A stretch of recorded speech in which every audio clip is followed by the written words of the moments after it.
As the calendar ticked from 1871 into 1872, South Bend was in the midst of an unprecedented harmony of political cooperation, good feelings, and civic spirit. The Republican mayor worked well with the Republican city council. Taxes were low, business investment was high, the city was growing and thriving, and there were even whispers that native son Schuyler Colfax might be in line for a promotion all the way to the presidency. But good times never last forever, and more often than not, the high times give way to the low ones. By the end of 1872, Colfax would be on his way out of public office, forever. There would be strife in city government and stark divisions even in the Republican Party. Some of these divisions would end lifelong friendships and dissolve the alliances that had built the young city in the first place. And presiding over it all was a new man in the chair, South Bend's third mayor, William Miller. Maybe he was the perfect man for the job. South Bend was about to go through turmoil and heartbreak, two things William Miller was more familiar with than just about anyone else.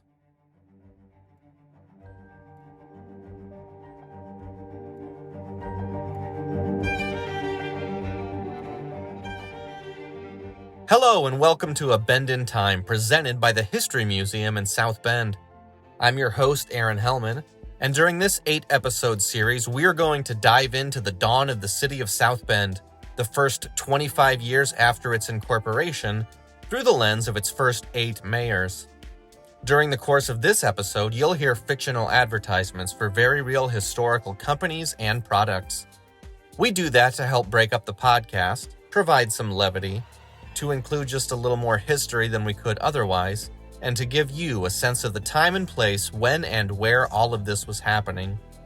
The absence of actual paid advertisements is made possible by the generous underwriting of all 8 episodes in this series by Andy and Tina Nickel of South Bend. And now, with all that out of the way, let's jump into the life and times and administration of William Miller, the first South Bend mayor to come of age in the town he would govern. William Miller was born to a farming family in Lebanon County, Pennsylvania in 1821, and moved to South Bend at the age of 16 with his parents and 8 brothers and sisters. William Miller would receive a brief but formal education at South Bend's Bowman School, located near the corner of what is now Ewing and Michigan Streets. We're told his family lived at Stoll Place, which could have referred to any number of lots near the school. Miller did his first work as a clerk for the Harper Brothers, an entrepreneurial duo whose names and fames have been buried beneath other local legends, but maybe they shouldn't be. The Harpers were the first ones to put up a shop at the corner of Michigan and Jefferson, years before the Studebakers made the start of their empire at the same location. The Harpers oversaw the first South Bend bridge to cross the river. The brothers served in county roles as postmaster, commissioner, and sheriff. They were the first to explore bringing a railroad to South Bend all the way back in 1850. The Harpers, with a young William Miller in tow, helped dig the East Race with their own hands, and were the first ones to open a mill on it when completed. It was an exciting time to be a South Bender, and Miller was in the middle of all of it. But it must not have been quite exciting enough, because by 1849 he'd made the decision to travel west, all the way to California. There was a gold rush on, and Miller intended to become rich from it. Miller made good on his dreams, panning and digging and selling plenty of expensive shiny rocks during his first year out west.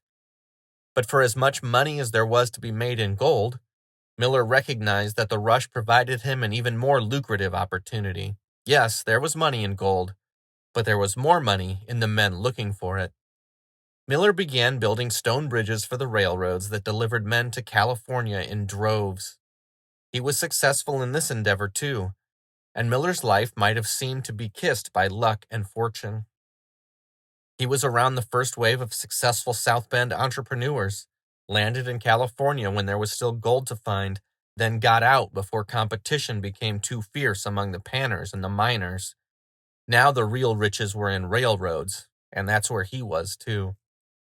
That's how he wound up in St. Louis in summer of 1854, And that's when a life that had been kissed by so much luck and fortune started to turn.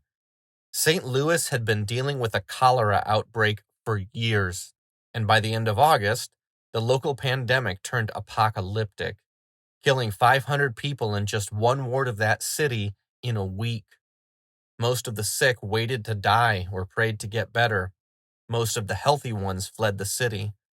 Miller was in that second group, and he arrived back in South Bend in 1854, after 5 years away, flushed with the money he'd made on the way.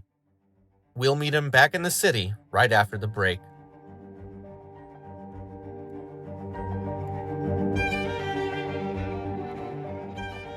Stearnsboro and Ellsworth is offering to the public an unusually attractive stock of llama lace points and jackets, a large and desirable stock of dress goods, shawls, white goods, hosiery, notions, and more. Together with a large and well-assorted stock of domestics, prints, cotton goods, cottonades, Kentucky jeans, and casimeres. Stearnsboro and Ellsworth are also making a specialty of parasols and fans, and are thrilled to call the attention of the people to their fine assortment of these goods. Find them at the corner of Michigan and Washington Street for your domestic needs. And now, back to A Bend in Time, presented by the History Museum. Maybe it was because of his work with the Harper Sawmill, and maybe it was just an homage to a time when people's last names belied their lines of work, but William Miller invested all his gold riches to buy into the mill business alongside Alexis Coquillard, founder of South Bend. It might have seemed a foolproof proposition, but this one would go up in flames too, and it would come with a body count. Just 3 months after buying into Coquillard's mill, the whole thing burned to the ground. Coquillard would die inspecting the ruins of the place, leaving Miller to deal with the tragic fallout. Beyond the death of South Bend's original founding father, the mill had been uninsured. William Miller was out his investment. His gold rush riches had just gone up in smoke. On a macabre note, advertisements for the Coquillard and Miller mill continued to run in the newspaper, even after the mill's burning and Coquillard's death. But Miller didn't give up. He found another investor and rebuilt the mill, opening the facility in 1855 and outfitting it with a tin roof to stop it from burning so violently all over again. They also made sure to carry insurance this time. By 1856, Miller was married, and in 1857, he was widowed. He remarried a few years later, had a few children, and lost a few of them too. But throughout all of these tragedies, Miller remained a champion for his city.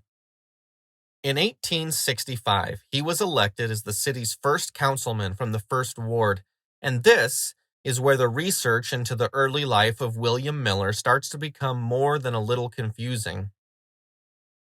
That's because there was another William Miller on that first city council, also a Republican, and also in business as a miller.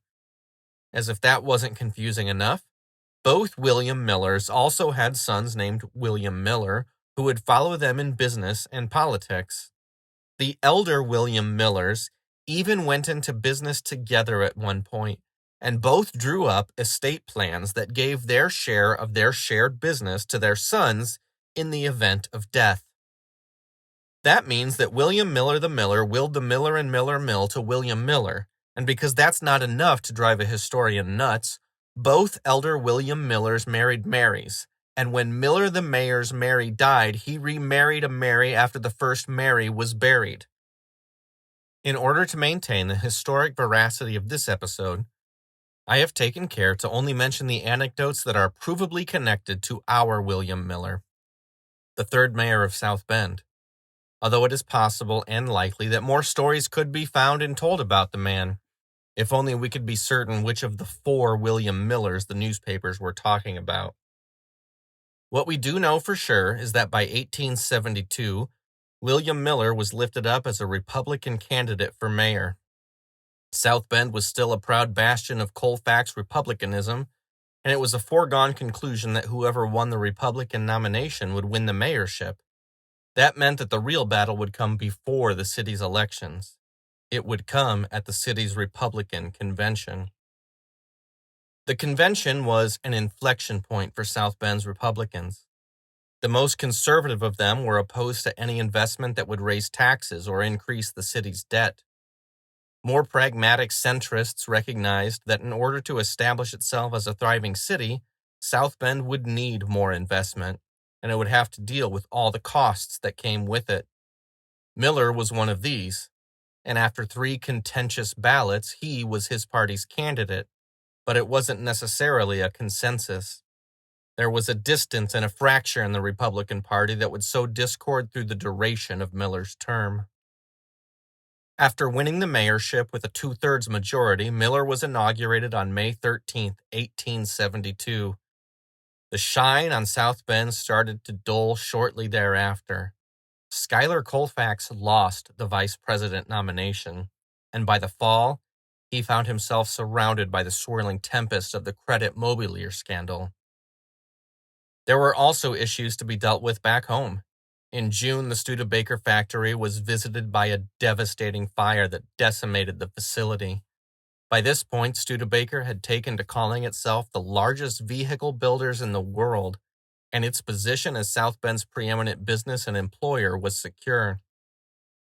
The factory was quickly rebuilt and production began anew, but whispers grew into conversations that the city needed to be better equipped to fight blazes like this one. In July, another fire rocked the Lakeshore and Michigan Southern Railroad depot, bringing louder cries for the council to move more quickly in establishing a modern waterworks. The pair of William Millers were called to reunite once again to bring solutions to the city. One, of course, was the mayor. The other was the chief of the fire department. The waterworks was an obvious need for the young city. Their factories were built with wood and worked with open flames. No one knew the cost of that better than William Miller, the mayor, who'd once seen his wealth go up in flames at Coquillard's mill, and William Miller, the fire chief, who'd had to extinguish so many conflagrations armed with little more than buckets. But before they could make progress toward a more modern solution, there was more tragedy to deal with. On August 7th, William Miller's young daughter Carrie passed away just a few weeks before her first birthday. Ever the party man, Schuyler Colfax made a campaign appearance in South Bend a day later with the new VP candidate, Henry Wilson. Wilson had succeeded Colfax on a ticket that was still headed by President Ulysses S. Grant. William Miller was in mourning and wasn't present at the gathering, a tragedy that Colfax alluded to during a brief stump speech. The excitement of Colfax's visit and the sad news of the mayor's daughter's death brought the city council to a halt for a few weeks. But they wouldn't be able to stay away from their work forever.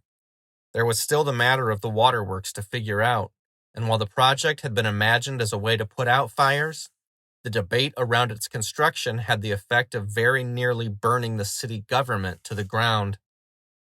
The most conservative voices argued that they would not support a waterworks that increased taxation or debt burden, a pair of conditions that made the project almost impossible. But the real battles came between Republicans who knew their city needed a waterworks and just agreed vehemently about how to build it. City council meetings devolved into arguments and shouting matches about the merits of a Holly reservoir system versus a standpipe water delivery mechanism. The Holly system was predicated on storing large amounts of water in an underground reservoir and then pumping it up from the ground as needed.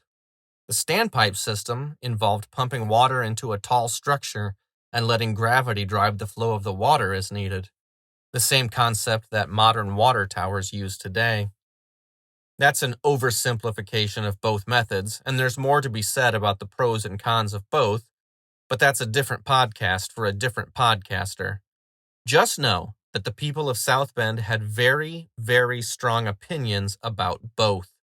Angry missives decrying standpipes ran in newspapers and were chased by ranting replies that shot down the Holly reservoir system and those who supported it.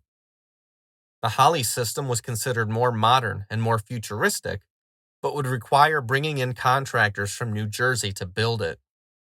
A standpipe was less flashy and just as expensive, but could be built more locally, something that was a major selling point to many in South Bend. The pros and cons of each were enunciated and argued over and over again, never leading to any kind of resolution. In November, after another minor fire disrupted the city, debate raged again and letters chided the council. They'd been so busy arguing about how to protect their city that they'd failed to do anything, and now the place was burning all over again.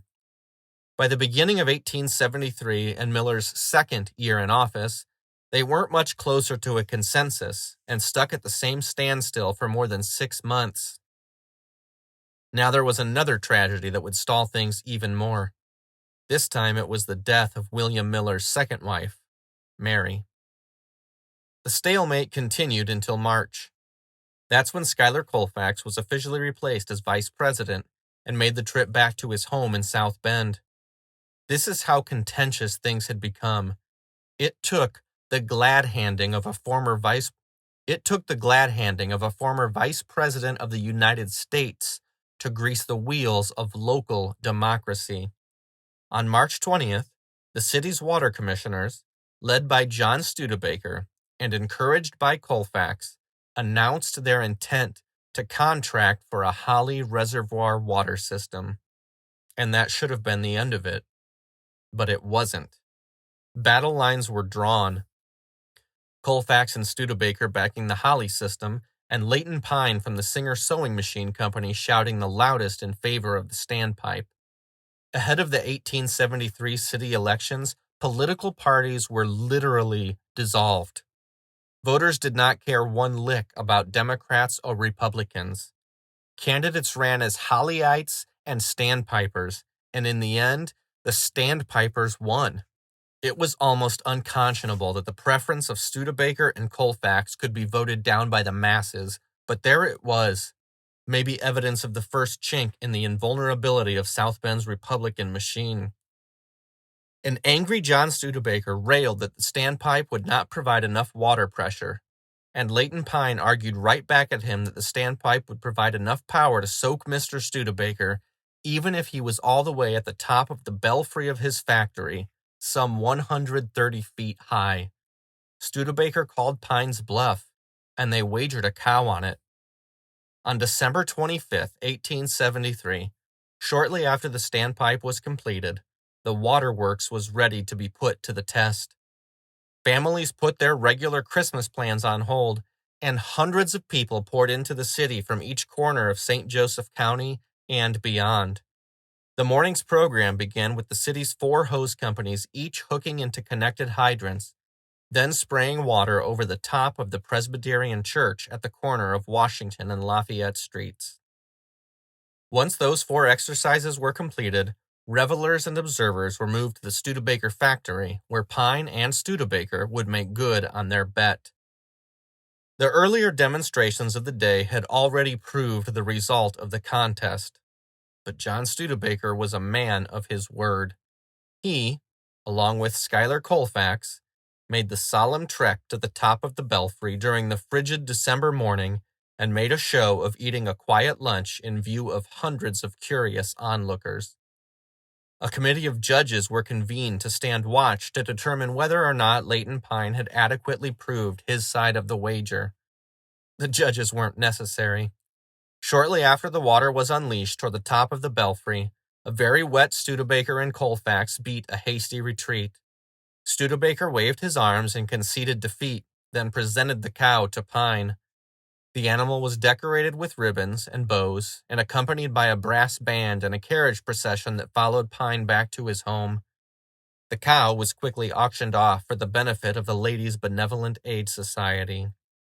The city should have been happy to have a waterworks that actually worked, but there had been too many bridges burned, too many hurt feelings, and too many friendships destroyed. News of the controversy spread far and wide, and even the Chicago Tribune reported that the whole business had well nigh severed lifelong friendships between the advocates of the 2 systems. In February, William Miller remarried to another Mary, and when he returned to the mayor's office after a brief honeymoon, He was going to have a front row seat to watch the zaniest political circus the young city had ever seen. Growing pains were unavoidable for a young South Bend that had at least tripled in population during its first 9 years.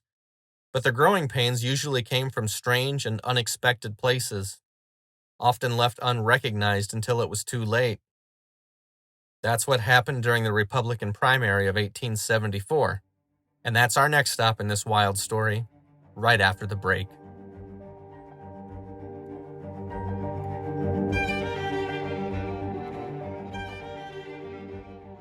Buy the best refrigerators, ice chests, ice pitchers, water coolers, water filters, ice cream freezers, bird cages, bathtubs, and toiletware at Poole's Crockery Store. While you're there, check out a complete line of Jewett's refrigerators. Jewett's refrigerators possess special points of excellence to be found in no other refrigerator. Prices range from $10 to $35. And at Poole's, a full stack is always on hand at number 90 Michigan Street. And now, back to A Bend in Time, brought to you by the History Museum. South Bend had grown exponentially in its first 9 years, and so had its Republican Party, making it impossible for that coalition to gather in one spot for a direct election of its nominees. The Republican Party made what must have seemed like the only decision at its disposal, ordering each of the city's 4 wards to choose delegates who would convene on behalf of their constituency. The 1st and 4th wards held elections and sent delegates who were bound to vote for William Miller. The 2nd and 3rd wards simply sent delegates, but never gave their constituency a voice in who those delegates would be instructed to vote for. Chaos reigned, and the abandonment of political process inspired plenty of angry letters to the local papers. For his part, William Miller was unhappy with the way things played out, enough so that on the evening of the Republican convention, he withdrew from the race, soaking the proceedings with another layer of tumult. An attempt to postpone the convention was denied. The voters who'd been pledged to vote for Miller decided that they ought not vote at all. And with Miller out of the race, the still smarting Hollyites saw a chance to exact some political revenge, choosing Elliott Tutt, one of the original water commissioners who'd been overruled on the standpipe issue, as their candidate for office. For the first time in its history, the South Bend mayoral race was not an open and shut case. The Republicans were in shambles, and the Democrats had the strongest candidate they'd ever had, Alexis T. Coquillard, nephew of the city's founder. The proceedings left a significant block of South Bend voters stuck between a rock and a hard place. Unexcited to vote for Tutt, and unwilling to vote for any Democrat, they were desperate for a third alternative, and they had less than a month to find one. 3 weeks before the election, a bipartisan open letter signed by 330 prominent South Benders begged William Miller to re-enter the race as a third-party candidate. Miller accepted, and a large group of Democrats and Republicans assembled a hastily put-together People's Convention, developing a mostly Democratic ticket and naming William Miller as their choice for mayor. Dyed-in-the-wool Republicans lambasted Miller in the papers. Staunch Democrats decried the entire affair. But in the end, Miller was re-elected convincingly, carrying 42% of the vote in the crowded 3-person race. It was the first time South Bend didn't have a Republican mayor. This time, William Miller was the people's choice. Almost immediately, the council worked on selling 20-year city waterworks bonds to make sure that everything was paid and accounted for.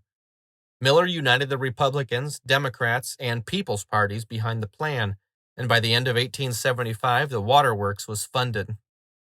It was especially good news for William Miller, since besides being mayor, he was also the chairman of the waterworks. By 1875, he'd also hold a seat on the South Bend Gas Company's board of directors. It might have seemed like a conflict of interest, and it almost certainly was. But when a city pays its mayor $200 a year, it can't really stand in the way of his taking a second job.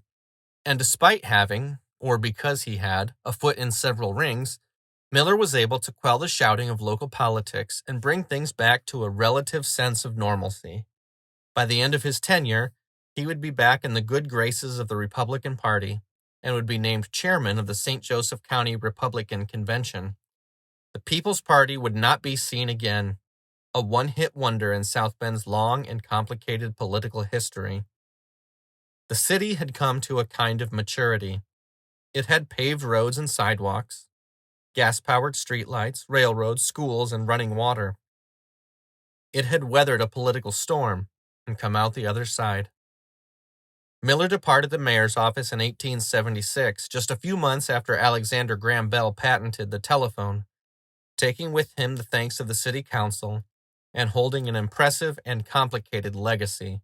A lot had happened in 4 years. William Miller died in 1901 at the age of 79. He is buried in the city cemetery.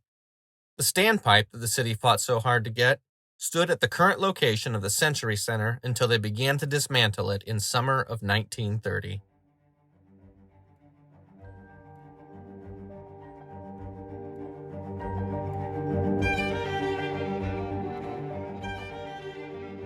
Hey, thanks for joining us on A Bend in Time presented by the History Museum. There's more history waiting for you at historymuseumsb.org. I'm your host, Aaron Hellman. The theme music is Whose Distance Is It Anyway by Neil Carmichael. Thanks again to Andy and Tina Nickel of South Bend for underwriting this episode and all 8 episodes in the Dawn of the City series. Our next episode will pick up where this one left off, with South Bend's 4th mayor, Alexander Napier Thomas, and I hope you'll tune in for that one next. Until then, keep learning new things, and remember, everything is fascinating as long as you stay curious.